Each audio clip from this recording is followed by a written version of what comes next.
What's up guys, I'm Kel, Red Zone MTG, and today I have another Oathbreaker deck strategy video. I am incredibly excited for today's video because this is actually one of my favorite Oathbreaker decks to date. As you can see here, we are covering Nicol Bolas Dragon God with the signature spell, Deliver Unto Evil. Now there's a lot of ways you can go with this particular deck, and for my deck, I went with kind of a Nicol Bolas themed good stuff-ish deck. You'll see what I mean as we go on. I did sacrifice power for flavor in a couple areas, but I think it's worth it. I think this is a incredibly sweet deck, especially if you're a fan of good old Nicol Bolas here. And without further ado, let's start talking about the deck. I'm really excited. Nicol Bolas Dragon God is an incredibly sweet planeswalker in his own right. He's a 5-drop, triple black, a blue, and a red. He's a, obviously, Planeswalker Bolas. He has a starting loyalty of 4. He has a static ability of Nicol Bolas Dragon God, has all loyalty abilities of all other Planeswalkers on the battlefield, which is really sweet. We're not really, theming our deck around that particular ability, but you totally could. You can make a Super Friends deck with just a bunch of dudes and kind of take all their abilities and get value from it. We're going for more of a Nicol Bolas-ish, like I said, themed deck. He has a +1 of draw card, and then each opponent exiles a card from their hand or a permanent they control. He has a -3 of destroy target creature or planeswalker, which is pretty sweet in dealing with our opponent's Oathbreakers. And a -8 of each opponent who doesn't control a legendary creature or planeswalker loses the game. And it's definitely feasible that we get to that ultimate -8 right there. Our signature spell is Deliver Unto Evil. It is a 3-drop sorcery for 2 of any and a black. It says choose up to 4 target cards in your graveyard if you control a Bolas Planeswalker, and we will be controlling a Bolas Planeswalker. Return those cards to your hand. Otherwise, an opponent chooses 2 of them. Leave the chosen cards in your graveyard and put the rest into your hand.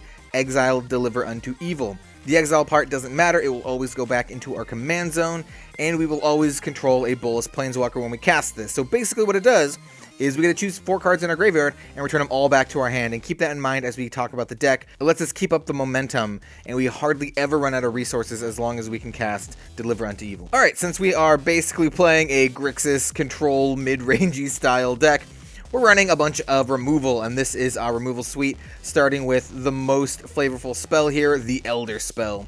For 2 black mana, sorcery, destroy any number of target planeswalkers, choose a planeswalker you control, put 2 loyalty counters on it for each planeswalker destroyed this way.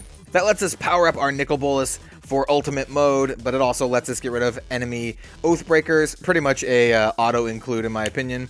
Next up we have Tyrant's Scorn, an instant for 1 blue, 1 black. It says choose 1, destroy target creature with converted mana cost 3 or less, or return target creature to its owner's hand. So this is one of the cards that I put in the deck for flavor reasons over a more powerful card. I could have easily put like Doomblade or something like that, but I chose Tyrant Scorn for the awesome Nicol Bolas flavor, and it's still pretty good. We can destroy any creature with, converted mana cost 3 or less, which, there's a lot in this format. Or we can return target creature to its owner's hand, like one of our creatures to save it. So it's kind of versatile. Next up we have Bedevil. This one is, I don't know, this is more for power, I suppose. It's kind of in flavor. It's not really a Nicol Bolas card, but I can see Nicol Bolas using a spell like this. Double black and a red, instant, destroy target artifact, creature, or planeswalker. Pretty versatile, kills a lot of stuff. Destroying planeswalkers in this format is pretty good. Next up we have Crosis's Charm. There is no such thing as a Bolas's Charm, but this is like a good next best thing. For 1 blue, black, red, instant, choose 1, return target permanent to its owner's hand, or destroy target non-black creature. It can't be regenerated, or destroy target artifact. So once again, pretty versatile. Destroying an artifact, bouncing a permanent, destroying a non-black creature. Solid card, and it kind of has a modicum of Bolas flavor. Next up we have Enter the God Eternals, a sorcery for 2 of any, double blue, and a black. It says Enter the God Eternals deals 4 damage to a creature. You gain life equal to the damage dealt this way. Target player puts the top 4 cards of the library into their graveyard, then you amass 4, which basically means that you put 4 +1/+1 counters on an army you control, and if you don't control an army, then you create one. And just for reference, these are those army tokens. You really only need 1, but I like having 1 of each of the escalating armies just for flavor reasons, and we're going to be using these with some other cards in the deck. The next card is one of my all-time favorites, Slave of Bolas. For 3 of any, a black, and then either a blue or a red, you can gain control of target creature, untap that creature, it gains haste until end of turn, and then you sacrifice it. So you get to steal your opponent's best thing, smack him in the face, and then sacrifice it. Imagine stealing a Blightsteel Colossus or something like that.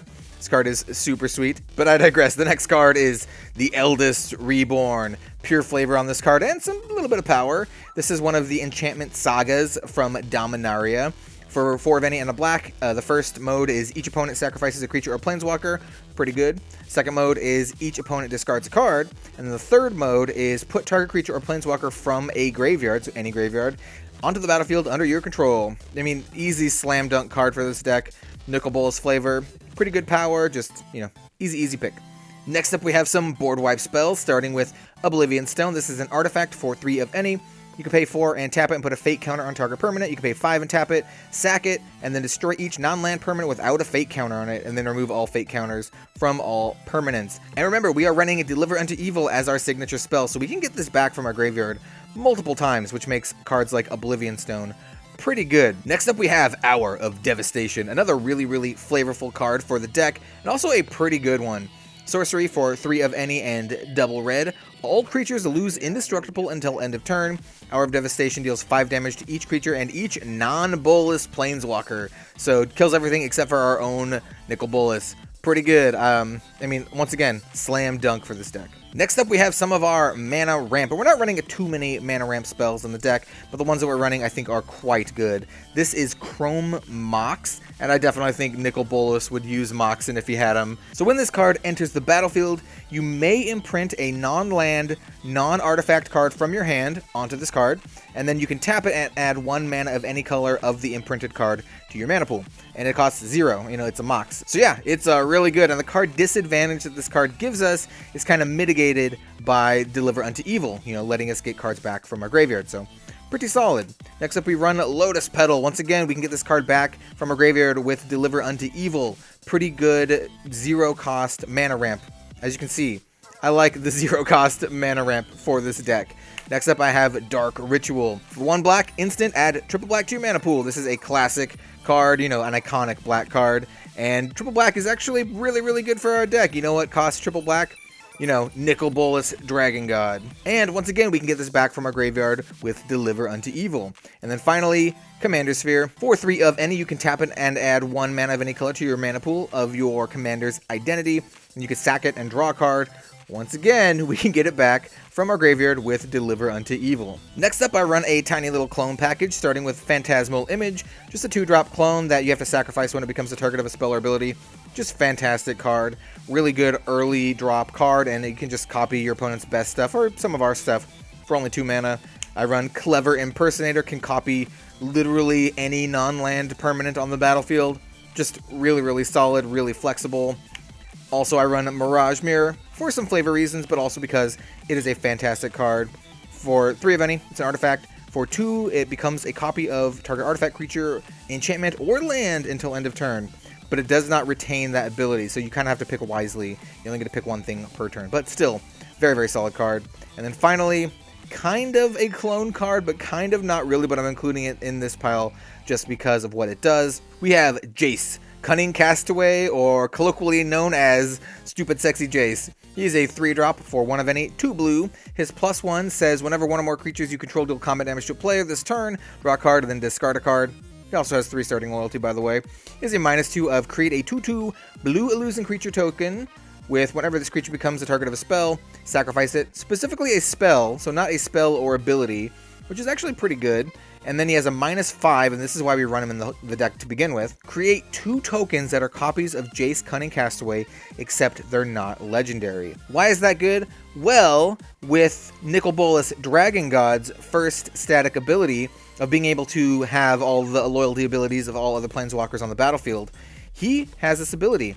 And when you use it and make copies, it makes copies of Nicol Bolas Dragon God, not of Jace. And -5 isn't actually that hard to do with Nicol Bolas Dragon God because he has 4 starting loyalty, he does have a +1, and we are running Forge of Heroes, which lets us put an additional loyalty counter on Nicol Bolas when he comes into play. So very cool combo. That's the only reason I'm running Jace Cunning Castaway for the Nicol Bolas Dragon God clone dream. It's gonna happen. Hasn't happened yet, but it will happen one of these days. And speaking of combos, I do run a 3-card infinite combo in this deck with Bolas' Citadel, Aetherflux Reservoir, and Sensei's Divining Top. I'm going to go over this pretty quickly. Bolas Citadel is a legendary artifact for 3 of any and triple black. It says you can look at the top card of your library at any time. You can play the top card of your library. If you cast a spell this way, pay life equal to its converted mana cost rather than pay its mana cost. And then you can tap it and sack 10 non-land permanents and each opponent loses 10 life. We don't really care about that part. We really want this middle part. And then we have Sensei's Divining Top. It is a 1-drop artifact. You can pay 1 and look at the top 3 cards of your library and put them back in any order. Pretty good. But it says you can tap it, draw a card, then put Sensei's Divining Top on the top of its owner's library. So what that means is with these 2 cards out on the field, you can play Sensei's Divining Top, tap it, draw a card, and then put it back on top of the deck, and then immediately play it with Bolas' Citadel by paying 1 life, which means you can do that infinite times, paying 1 life each time. Why is that good? Well, we have Aetherflux Reservoir, which says whenever you cast a spell, you gain 1 life for each spell you've cast this turn. That's infinite life right there. You keep playing it, you keep doing it infinite times, infinite life. Why is that also good? Because Aetherflux Reservoir says pay 50 life, it deals 50 damage to target creature or player. We just kill all of our opponents with this combo. It is a 3-card combo, which means, you know, you do need some assembly, and Aetherflux Reservoir costs 4 to play, Bolas Citadel costs 6 to play, so there is some setup here. And you know, it's also in flavor. Bolas Citadel is an incredibly flavorful card for the deck. Next up, we have a big ol' stack of card advantage cards and or cantrips. Baleful Strix is a 1/1 flying death toucher that replaces itself when it comes into the battlefield. Fantastic card. I basically put this in all of my blue-black decks. God Eternal Kefnet is a huge flavor card for this deck, but it's also very, very powerful. For 2 of any, 2 blue, it is a zombie god legendary creature with flying, and it says you may reveal the first card you draw each turn as you draw it. Whenever you reveal an instant or sorcery card this way, copy that card and you may cast the copy. The copy costs 2 less to cast, which is sweet.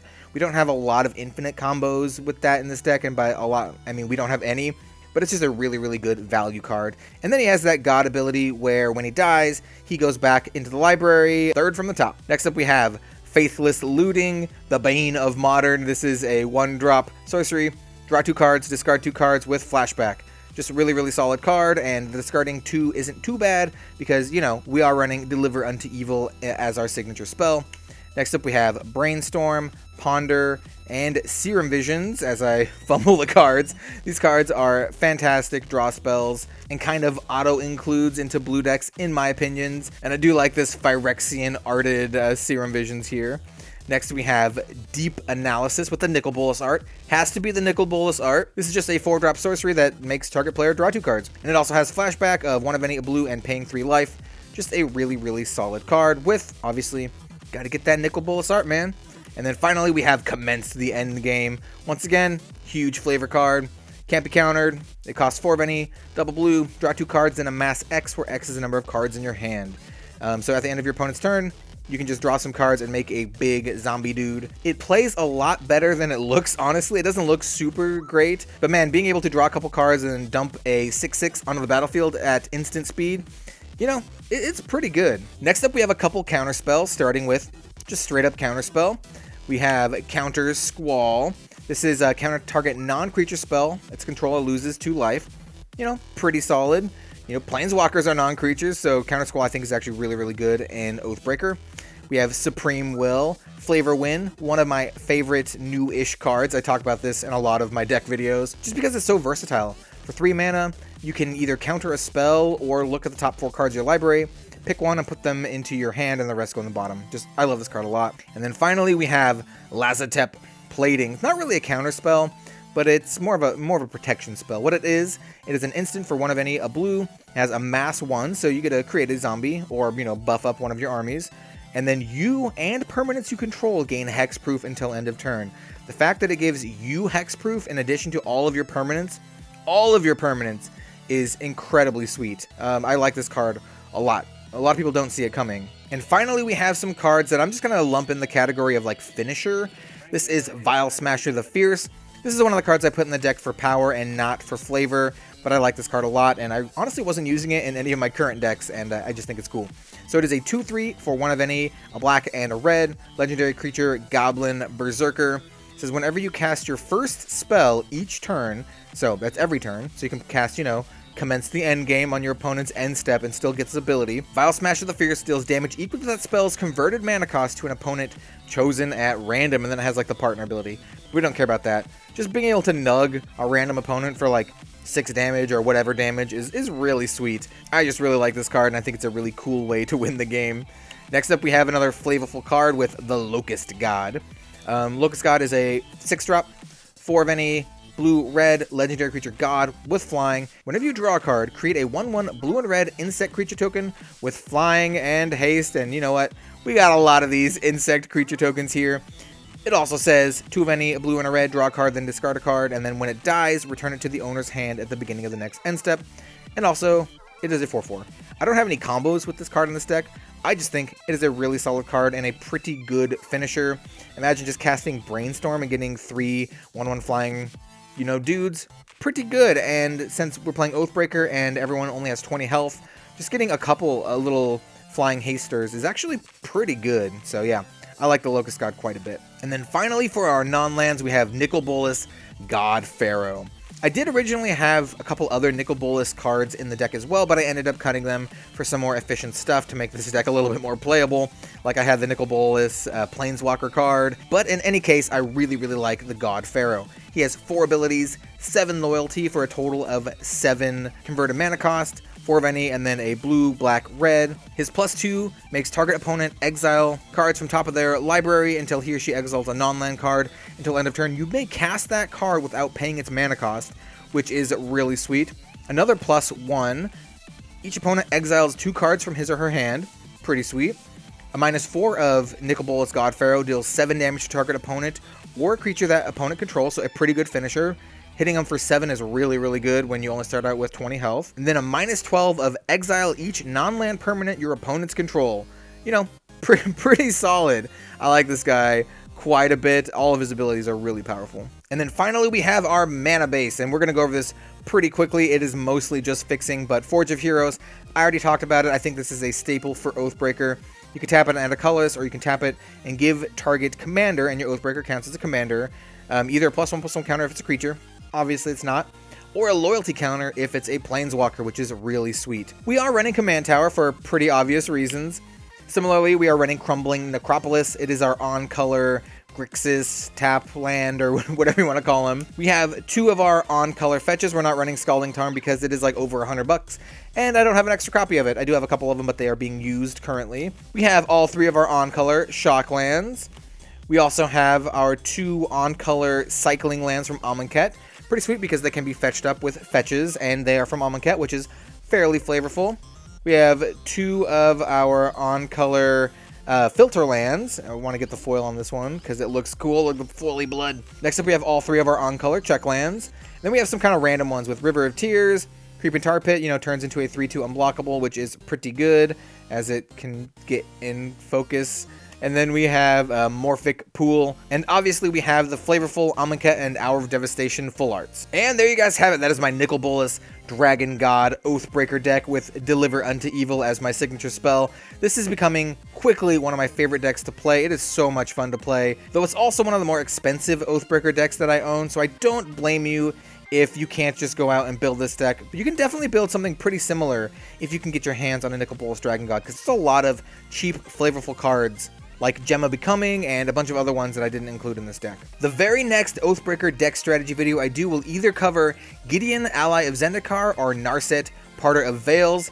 Gideon will have Collective Effort as his signature spell, and Narset has Days Undoing as her signature spell. Let me know which one you guys want to see next, and I will do that one as the very next video. And just so you know, these are both kind of on the budgety side of things. I didn't make them specifically with budget in mind, but for example, the Narset deck is about, you know, a quarter of the cost of the Nicol Bolas deck featured in this video. Thank you guys very much for watching. Maybe leave a like, comment, and or subscribe. It really helps the channel out. I am still very small, and I can use all the help that I can get, so I sincerely appreciate everything. I hope you folks have a fantastic day, and I will see you all next time.